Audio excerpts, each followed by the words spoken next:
Internet, what's going on? It's the North End. It's a Man United special where we talk exclusively about just the future of Manchester United, not the conditions on the field, not the squad, not even maybe the manager, just the future of Man United. How about just do this and let's go. This is the North End. This is the North End. This is the North End. Guys, it's the internet. It's the guys.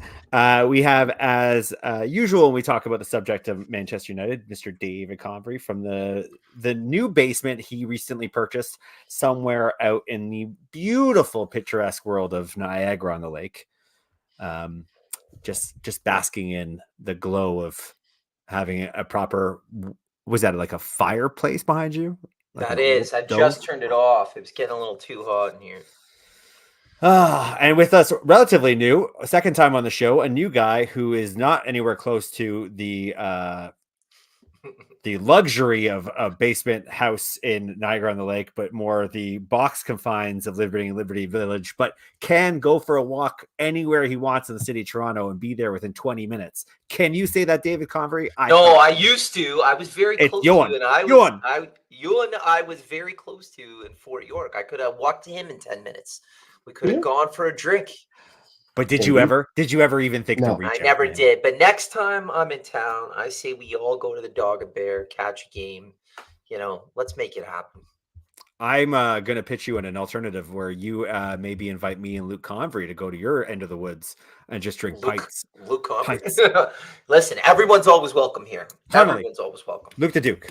Oh, yeah. Luke's welcome anytime. Sorry. He's got his own bedroom. I mashed your names together. Luke is another one of our regulars, but he's also one of our truant gypsy children that is always somewhere. We never know where. I think he might be in Canada. Rumors are he might be in Canada again. Just saying. And if he is, I think he and I could go for a few pints up at the Angels Inn. Is that the name of it? The Angel Inn, yeah. What a spot. What a spot. Yeah. I love it. Right. My parents weirdly are regulars for like 20 years. They drive up to Niagara Lake all the time. And I was like, I don't understand why you guys don't go on proper vacations, why your definition of a vacation is a weekend at Niagara on the Lake. And then I was up there for a wedding and I was like, holy shit, this bar is amazing. And then I found out it's my parents. It's the closest thing I have in their life to a regular. Like when they go to Niagara on the Lake, it's to go to that pub. And I was like, I get it. I was unfair with my criticism of their life choices for so long, but I get it now. Guys, temperature check. Ineos, Sir Jim Ratcliffe. Yeah, we're all very excited. Somebody said the door, dude. It is. Hold on. You guys keep going. A new time, a new regime. I have the power to do this, so I will. Live media, Yeah. It's a live show, everybody. Here we go. The joy of it. How are we feeling about the now official news that 25% of the club is going to be owned by a guy who actually seems like he knows what he's doing and a guy who actually seems like he wants to not be embarrassed by the condition of the property he owns. He doesn't want to be a absent landlord who actually seems like he's committed to doing all the things that you need to do to run an unshameful, non-embarrassing organization. How do we feel about this right now? Incredible. I'm jumping in here. Okay. You know what? I knew about Ineos and what they were all about, but until I saw his interviews last week and some of the comments he made, I didn't know what to think about it. But like him being like, I'm not in this for financial gain. And him calling out how bad the club has been for 10 years. Like, I was kind of like shocked, like how political is he going to get because of the relationship with the Glazers? He threw it all on the table, and he's on the footballing side of things. Definitely made some comments. It did not give some certainty around Erik ten Hag's future, but just about how far behind the club have been in the last 10 years compared to what it's been. Like, it was really nice to hear, and I'm expecting change from what the words I've heard from his mouth. I'm expecting big changes. We've already seen some of those changes, the executive level, but I'm friggin' pumped. In the man's own words, this is not a financial investment. which That's is, right.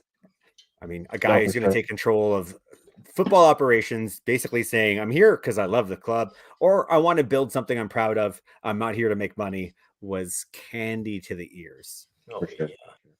I think How do as you well. feel about it?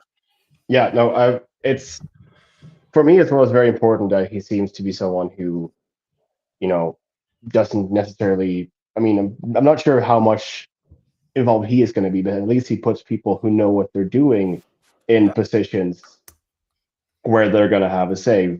Look at the sporting staff from Ineos and the site and the hires they have done and are looking to do with Dan Ashworth And we'll so talk on. about those, but I would argue immediately that is somebody who is involved For by sure, doing the most basic thing that it fucking blows my mind. Yeah. You spent 10 years not doing, walking into a thing you don't know anything about and saying, first things first, I'm going to hire people who do know what they're doing. Exactly. Crazy. But that's Crazy. my point, right? Because previously it feels like the people who were in charge were more interested in making money for the Glazers and making sure that their dividend was nice and fat, rather than necessarily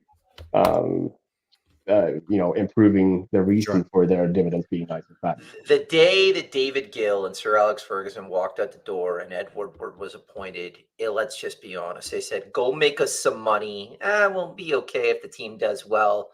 Everything went to shit, Yeah. right? Now we're bringing back football people with business knowledge of the sport, not about making money. It's good news all I around. actually have a weird... I don't like the Glazers. I'm not a fan of what they did to the club. I think they've been running the club poorly for such a long time. It's shameful. But I don't have the vampiric sense a lot of people seem to have about them when it comes to the way they've been running the club. I feel like they are trying to at times be loyal to the people that are in the club. They promote from within. They didn't fire Woodward for such a long time. I feel like they're maybe not cutthroat. And like, if you look back on their period of time, like there was not a lot of cutthroat activity in the way they ran the club. And I think what you need to do, ironically, is be cutthroat. You need to bring in the best. And if your people that you have in place right now are not the best, you replace them. If you don't have somebody who's capable of stepping into the role internally, you hire from outside the organization. They didn't do any of that stuff. And there is a certain lens I'm starting to see of their activity where maybe it's more sentimental or soft to the people they were working with, which tracks a little bit with what I've heard how they are in Tampa Bay with the Buccaneers as well. You can't sugarcoat what I'm incompetence is still incompetence. Like, they're not competent owners. And they didn't do any of the right things, but I have a slightly different sense of what the motivation behind some of the poor decisions was, or just a gut feeling about it. They spent money, right? Like, yeah, like the whole narrative about the Glazers, like you still just need to look at the checkbook, but it's like you said, Paul, it's who they put in charge and allowed to be in charge. It wasn't footballing people. Ed Woodward is not a footballer, man. He's a businessman. That's where the incompetence comes in. And then again, I mean, you go back to the whole buying the club on debt, taking the dividends out, sure. But from running arguably the world's biggest sports operation and to do it that poorly by not appointing the correct people. These guys have been here, I don't know, on paper a week. Let's call it not on paper a month. They've already filled like 2 key positions and are trying to firm up another massive one. So let's talk about already Omar off the bat, Barada. Omar Yeah. Barada, poached from Manchester City, the new CEO. Like, how shocking is it that we finally get a CEO who comes from a football background? Like, it's such a... He might not even be the world's best CEO. I don't even think it matters. Just coming from a football background, he's automatically overqualified from what we're used to for the past 10 years. Yeah. No, for sure. Basic.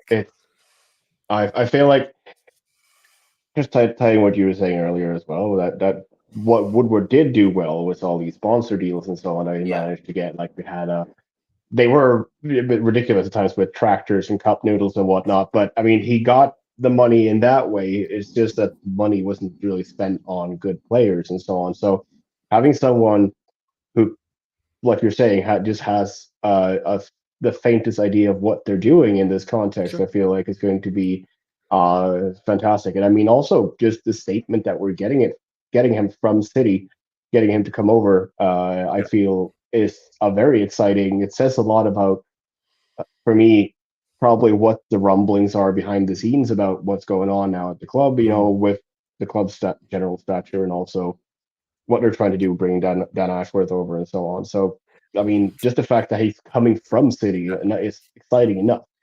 That surprised me though, right? Because do we Yeah, think this is a move where he's like, "Listen, I've done it all at City, right? Like I built the team up. I've got all the right people in place. I won the treble. My work here is kind of done. This is a new challenge for me, like almost starting from the ground up." Like I was shocked that we got this guy. Also super excited with everything I've read about him. Do we think that's what it was? It's like I've done everything I can do over here. This is a well-oiled machine. This is a new project for me that I'm excited about with not arguably, a bigger brand name. Like I was very, very surprised, but pleasantly What surprised. But that's kind of my I thought process about the move. it's one of the biggest jobs in football.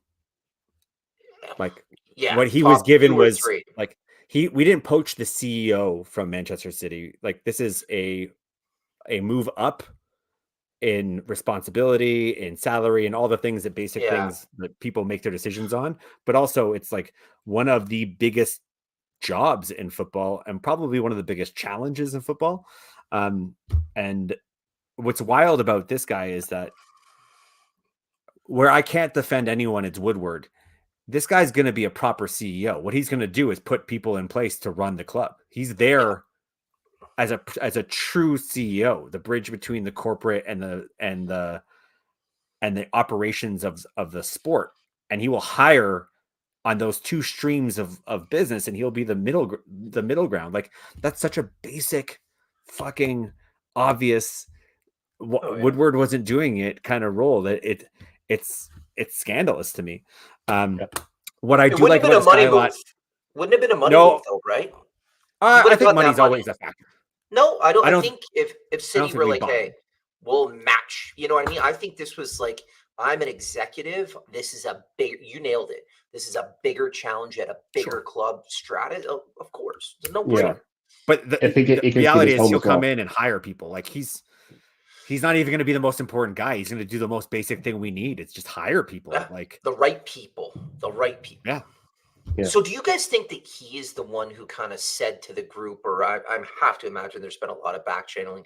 Do you think he's the one who kind of finger pointed Dan Ashworth from Newcastle and said, "This is a guy we need," or do you think that's an Ineos thing? I think he's probably part of the decision making process, and there's probably a short list of people.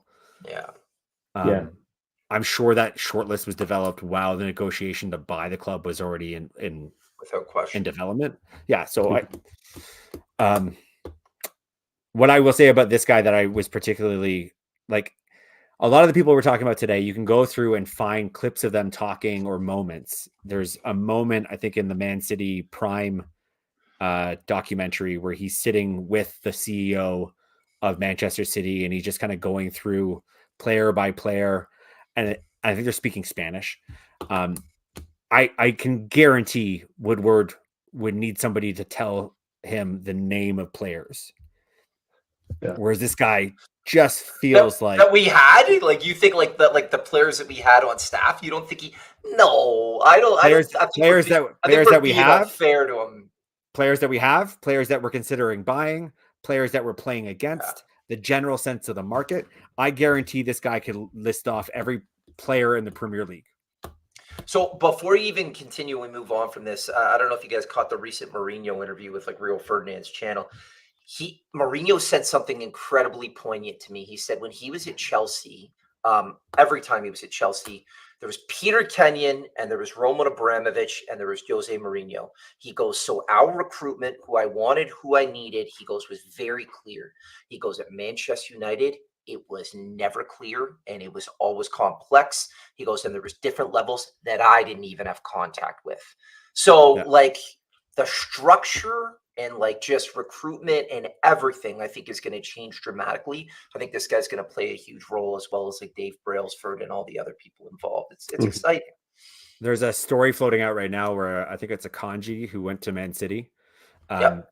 went to City and was shopped around and was like sold on the project and like given a tour. And then he went to Man United and he was met by some executive who basically asked him how old he was and how many times he played for his country. No. And like just Yeah. complete embarrassment of a recruitment drive, like just fucking shameful. So tidying up a lot of the business side of United, stopping overpaying, putting in the right people, the best in class executive leadership team, would eventually bring us to a position I think we've kind of long known that we needed to fill, which is a sporting director. The hottest rumors are Dan Ashworth, who's recently left Newcastle. Hold on, he hasn't left. We got to talk about this. Garden leave. He's on gardening leave. Can we Gardening just leave. talk about that for a second? What the Sure. fuck is a gardening leave? Is he in his garden right now? Like, Yeah. what is that? That is the dumbest term I've heard. A gardening leave. So Dan Ashford has to garden until he gets a new role? Yes. Okay. I wonder what's in his garden. I think it's like the business equivalent of putting them to the wings. No, I know. I've just never heard the term. I found it very humorous. It's a very if you Very look at British term. English British business terms are fucking wild. It's basically like you work your notice out, and then you can't take your time taking your contacts with you and so on to your new game. So it's like basically making sure that until his notice is finished, he can't do anything that's going to help him in his future role, so to say. So which is 2 years, apparently. Like we're talking 2 years for that role to Well, run out. let's talk about who the guy is before we talk about what we're going to get him earlier in that. Dan Ashworth, probably best known for his setup and involvement in the England program, which was successful for under 21s and youth development. And obviously Brighton is where he really made a mark for himself, turning them into a proper, very successful recruitment rate of success, business development, Premier League football club after they were promoted. He did go to Newcastle, got poached by Newcastle. I can see why, when given the opportunity to work for this project from the Newcastle perspective, he would jump ship. So I'm all for it. Like, that's great. But again, he doesn't need to be the best sporting director in the world. He just needs to be a fucking sporting director. Like, we're starting from nothing. Like, the improvements will be so basic, so quick, so fast. Yeah. I'd like it if he was the best sporting director in the world. So would I, but like on my expectations are already like just having the role. I have done a little bit of research on this. There's a really interesting podcast. It's a football podcast. The theme of the podcast, the show, which name I'll try to dig out, is all about people who work in football who are not managers or players, talking about what their roles are. When he was at Brighton, he was interviewed and he basically described what his role was. And he had a half-hour interview describing what a director of football was responsible for. And you could just tell the guy gets it. Like, he was talking about, it's not a hierarchy, it's a circle. And his job is to be in the center of the circle and make sure the different departments are working together and that there's unity and single vision and like all those kind of buzzwordy things that sound like somebody's describing a successful functioning operating team. So I think he comes in, and then next up from him is probably a head of recruitment to work with him. I think all of a sudden we got our team. He'll select that. I think once those like Barada and this guy will in, I think that selection will be more of like a handpicked. I don't know if it's going to be a big name, but I know what you're talking about, Paul. I watch it. It's incredible. He listed it off. He's like, I'm in charge of 6 things specific. He goes, women, the women's team, the academy, the recruitment, the first team. And there was like 2 other things. He goes, these are the 6. He goes, I operate in all of those, and it extends out to the rest of the club. He's a sharp guy. I think the number is 20 million that Newcastle are trying to like kind of hold over our head. I think Sir Jim Ratcliffe in his interview, he's like, it's a little bit ridiculous. Like, so I think they're trying to get to a place where, like, I don't know, we'll try to whittle down the number, because I think like 20 million for a director of football, I think in normal terms is a little bit outlandish and unusual. But I get Newcastle being a little bit, butthurt about it and being like, hey, this is Yeah. our guy. We recruited him. Now you just want to go to Man United. I get both sides, but I'm hoping we can wrap it up sooner rather than later. Now, in Totally. your opinion, what do you guys think his biggest challenge would be coming into this organization? Well, you go first. I've got a lot on this. Well, I mean, I think actually, I mean, it is kind of goes what we were just saying with a head of recruitment, because I think that is really where we've been struggling is my pet peeve in any situation in this context, that everyone always talks about the manager has signed this, the manager has spent this, the manager did that, the manager hasn't done a single thing. He's at most outlined a list of players that he wants to be signed, and sure, they don't have to be all players that you used to have at Ajax. Looking at you, Eric Hunt. But it's like, look at Chelsea, for example. It's no way that Graham Potter and Mauricio Pochettino has been spending $700 million or pounds on no one has any idea. So for me, the same thing is with United. We need to stop recruiting, and we have to some extent already done that, but we need to stop recruiting guys who are a brand, as we did. It all started when we were bragging about Di Maria being the most expensive player coming to a British club or an English club. And then we started with Pogba, it was Lukaku, and so on. The only one who kind of got right from a brand perspective is Zlatan, because he is just that, the sort of Cantona-esque professional, whereas the other ones really aren't in that sense. And from what I've been hearing as well, where they've been extending contracts with players who aren't anywhere near good enough, just for the sake of the being perception that this is going to increase their value. For instance, Phil Jones kept getting longer deals despite not playing for, what was it, 3 or 4 years until he actually managed to play a couple of games again. So just getting the recruitment right, and I mean, it's not my money, so I can't say you're spending too much. But if you're spending it on an Anthony versus a Van Dijk kind of guy, that's where we need to get that right quick. I think that's fair. I mean, listen, that's the easiest low-hanging fruit. I'll actually take it a step further. And again, I know this is more of a long-term, midterm, and even, Sir Jim Ratcliffe said the same thing, 2 to 3 years. This is what I'm the most interested in, and I'm actually fascinated by it. So, like, once we get, let's just say Dan Ashworth comes in and you get the group together, they get the recruitment team. Forget about the players for a second. They get everybody in, and there's been discussions about style of play. You know what the thing I'm going to be interested in is, what is the standard and requirement of a player needed at a club for the direction that we want to go in. And the reason I say it is I look on the field now, and I know this is about the future, but the quality that we currently have, and to your point, the quality that we're bringing into the Premier League and the amount of money we're spending. So actually starting to create a profile of, say, what is a non-negotiable? Like, I bring up a player like a Fred. Fred had big heart, great energy. Fred was never quick enough for the Premier League. Fred was never physically required. He didn't have the physical requirements for the league. So how was a £50 million purchase sanctioned without getting the basics done on player recruitment? So getting the people involved to say, we have non-negotiables anymore. They need to have proper technique control. They need to be at a certain speed, and they need to be strong enough. Like, just looking at the basics and starting to build that profile. And then secondly, on top of that, getting that group together. And this is the hard part. And Mourinho said it, everyone said it. What we currently have, who really doesn't fit that profile and needs to go, and how quickly can we get them out the door, and starting to be ruthless.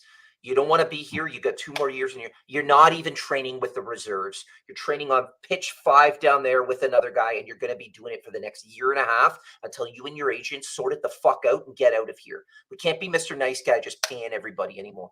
So getting the profile right and stopping. I don't care if you have 2 years left. You're not part of the project. You're not even going to be training. We'll bring up the reserves. Like, being ruthless as an organization, cities like that today, we're not. So I want the group to come in and set the expectation higher. And this group that we currently have, and there's a bunch of them And I could even name names that people, Bruno Fernandes. I don't think Bruno Fernandes is an elite Premier League player. Get the fuck, or even just become a bench, but set a standard and stand by it.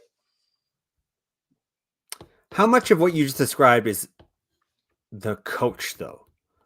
Well, you didn't ask that, and I'd love to discuss that. But is this? Well, you keep saying I guess what I'm asking is like a lot of what you just said is not necessarily the decision of somebody who's a sporting director in isolation. They have to talk to the coach. Like the coach is the one who sees the standard. You let me know at what point, because we've got a little bit of time here, because I'm not getting off this without mentioning the coach a little bit, but I know it's for the future, but I think we should segue in there when we end the video, because I think he's a very large part of the problem. Well, guess what? We're almost at time, so let's talk about it now. Let's go. Okay. If we want to talk about what this guy's going to have to come in and do, I totally hear what you're saying, but again, a lot of what you described has to be done with the coaching staff because you're setting standards. Coaching staff have to be set there. So brings us to the question of the current coaching staff. What do you think the decision is that they have to not ultimately make, although maybe you have an opinion on that, but what do you think they're going to be evaluating the current coaching staff on to get to the decision, stick or twist? For the rest of the season and even before, this is a job interview for him. Like these aren't people, this is a business. So every single game. So on Saturday, that didn't go well for his job interview. So what I've seen since the very first week against Wolves, I haven't seen a style of play. I have seen every single team cut through our midfield. There have been some ups and downs. Yes, I want, sure, injuries to key players. You can't be relying on one central defenseman. We all know I'm talking about Martinez, so that when he's injured, the rest of the back line is absolute dog shit. Same with Luke Shaw, for sure. Guess what? You need to have a style in it. Like, look at Klopp, and I hate to do it. 2 days ago, he's got a bunch of kids on the field. They're still playing Liverpool football, and they win a cup. We lose 2 or 3 guys, we look like a second division team. That's on the coach. You could then say, hey, he's got tactics. The players aren't, applying those. Then it's a player personnel issue. But a job of a head coach is to get the most out of the players, get them motivated to follow out his plan. He hasn't been able to do that at all this season. I think he's a major problem. I think Ineos are smart people. I do not think he will be here for preseason. I think this league is just too much for him. I think he's made some really bad, to your point earlier, like backing on Anthony, backing on some other players like Casemiro and Varane. We're talking about the Premier League. This isn't 4 years ago when they're on. What do you mean by backing on? Like they're elder players that are at the What do you mean by backing on? Meaning he had a say in the recruitment, a large say. Maybe not Varane, definitely Casemiro. So the Varane one, you're right. Oh no, I will only defend him in a couple of things that I do think Johan's point earlier about managers get blamed for recruitment too much. I'm going to point out that Anthony wasn't our first target. He was maybe our third. No, that's untrue because we approached Raphael first. There's documented, we know at least 2 wingers were approached before we got to Anthony. Anthony was held off so late in the window. Our recruitment team failed to sign the top targets. And all that was left was this guy at an overprice. And the manager was just basically saying, I need somebody. Anthony would always have been on our list. I don't think Ten Hag put him on a list that was like, oh, I want you to slide this guy in here. I think Man United's list of right wingers would have always included that player. So I think it's a little unfair how much he holds the hat for that signing and that purchase. He has a role in it. He has a role. I think that the reports that I read that he wanted Anthony from the get-go, he coached him and he wanted us to get it done. Like that's come out a couple of times now. I don't understand how that can be the case when Raphael's coming forward and saying he turned down approaches by Man United. Those two things are just like one is a player saying I got approached, and the other is I know what's going on in the inner workings of Man United's boardroom. I never trust that shit. Like curious about the timeline though. Like that was the summer he went to Barcelona, right? Because we kind of was the summer we went to Barcelona, but we left Anthony so late in the window. That's the recruitment team having to fulfill what they promised the manager, and that's bringing in a right winger. And they ended up overpaying, but that's on them. That's not on Ten Hag. Yeah, and that's another point as well. What I think that Ashworth is going to do, just getting someone who can negotiate. We need to get other teams can just go out and get players, not always, obviously. But we always leave it to the last minute, and we use it but if we wait, they'll get cold feet, then we'll get a good price. No, that's literally the pressure's on you. You've got to pay more if you don't pay them now. Like that's not how it works. The And panic we're buy. also subject to the cycle of bringing in new managers and not knowing what they think we're going to need until late in the window after he's kind of assessed the team.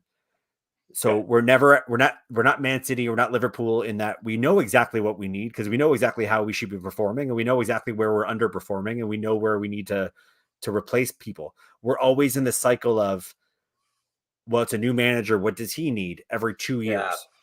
Like Which we is actually never need to gonna like work. hold our role.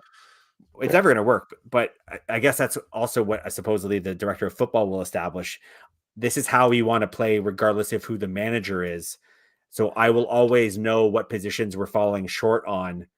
I will always be able to go and get those guys earlier or just be more proactive and less reactive in the market. Because that's what Woodward did, right? He's like, who does Louis Van Gaal want? Who does Mourinho want? I don't know if Ole. Who do has our to say corporate is- sponsors want? Yeah, exactly. So, but I don't know. I think the football that's been, don't get me wrong, I know there was some impressive football played last season. I agree with that. I think what I've seen this year on the field, either the players aren't playing for him or he doesn't have, like, seeing our midfield and defense just get cut open constantly is very difficult, like, as a fan. And I know the resources that the manager has to work with probably are not his preference. He tried to offload like Maguire and McTominay. Like, I don't think he's necessarily a bad manager. I think he may have very much so underestimated the Premier League. And man, it hasn't looked good. The eye test has been bad. Tied for the most shots on net, Manchester United, out of everybody. That in itself is just an indictment on the manager. You can't point your finger to anybody else. That is a problem, man. It is. There's no getting away from that. I personally think I can I know Now- for sure the manager didn't get everything he wanted. Oh, for sure. I know he wanted an older, more established striker as well as the kid he got. I know he wants somebody in the midfield. I know that player's name is De Jong, but I'm sure there's other profiles of that kind of midfield player that he was after. So we have a poorly assembled midfield that is super open and was okay for one season, but then Casemiro lost his legs, and now we have nothing. We're completely decimated in the midfield. And the Is that defense the behind manager's him fault? doesn't help, and it doesn't No. help, right? Which So also impacts the forward line. Yeah. Right. And at what point is this on the manager exclusively? And at what point is this, well, this is what you get when you have a poorly built, poorly assembled, imbalanced squad. Like so I think Ten Hag has a portion of blame for sure. I would hope a sporting director can come in and start to unpack and assess really where the fundamental issues are. If he walks in and says, well, yeah, Casemiro can't run anymore, and you've got a 19-year-old beside him who's played 20 professional games against men, your midfield is going to get torn apart. No, I don't expect the manager to coach around that week in, week out in the hardest league in the world. Yeah. Or he comes in and says, I actually think what you should have done has been more practical and put like 3 at the back or something. Like there are ways that you could have mitigated this season and managed around it, and you seemed really rigid or whatever. Those behind closed doors conversations, I think, are, to your point, Paul, they're going to be decisive in how Ineos understands and perceives him. Because if he's saying one thing and they've got their group like either not agreeing or being like, well, what about this? And he's like, no, this guy's good. And like they've assessed and they're like, no, he's like, if they're not on this, like if they're behind closed doors and they're like singing from the same hymn sheet and they're on the same page with everything, I think you're right. I think that completely changes. And they're like, this is how I want to play. I need this player, this.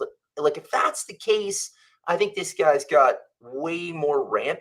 But it's hard to say that the rest of the season's not going to be kind of a job interview for him. I agree with that part. Yeah. He's on probation, if you will. Yeah, I still think he's got to get more out of what he's got. I know I'm with you, Paul. I'm not a big fan of like the 18 players he has to work with. Like, it's not that like, some of them are great. Like I love Mainu, but he's got to get more of the group that he's got. I don't know if that's a tactics or personnel thing. Starting to look like a bit of both, but the tactics don't seem right. So the rest of the season, I mean, I don't think we finished top 4, but it's going to be real curious as to if he can galvanize the group a little bit more. And Yeah. if he can't, I don't think it bodes well for him. It's how we finish the season, I would say, rather than You got where it. we finished. Yeah. There is also how do you evaluate a manager? Is he being brought in because he can work with kids and build something because he's done it before? Exactly. Or is he being brought in because he can work with an imbalanced, dysfunctional squad effectively? And there are some managers that can do both. There are managers that are better at one than the other. Yep. They have to decide what is his perceived role moving forward, and how do you evaluate that beyond how he currently is managing what I'm sure they will conclude is a poorly built, before the injuries, poorly built and then ravaged by injuries team this season. Yeah. Yeah. What do you guys think? Sorry, buddy. I'm just gonna last question, and we'll probably have to hang our hats on this. What do you guys think the expectations should be for us, the fans, in terms of how quickly we could start to be respectable? Go ahead, sir. Ooh. Well, I think it's, for me, this is actually something where I don't want to say it's a unpopular opinion, but what I always think is this is exactly the problem with the United fan base, in a sense. We're always talking about, oh, we need to get back to playing our way, or we need to get back into being dominant, all that stuff. It doesn't happen overnight. Like, look at City when they had the Thai owner and they bought Adebayor and whatnot, and it was basically a gong show there in the beginning, and so on. It has to be a good structure. It has to be a manager who is allowed time to get his stamp on playing style and all that stuff. So I think, let's say that we manage to do a complete wholesale clear out this year. Everything, all the dead meat just goes. And we start getting players that are, they're fit for purpose. They hold the quality standard and all that stuff. Then I think we're still like 3 or 4 years from becoming truly dominant, or at least being competing, because it takes time. It needs to settle in, and because everyone's going to see now. Everyone knows now that United has money, and we don't know how to spend it. So they charge us extortionate rates for players who aren't good enough.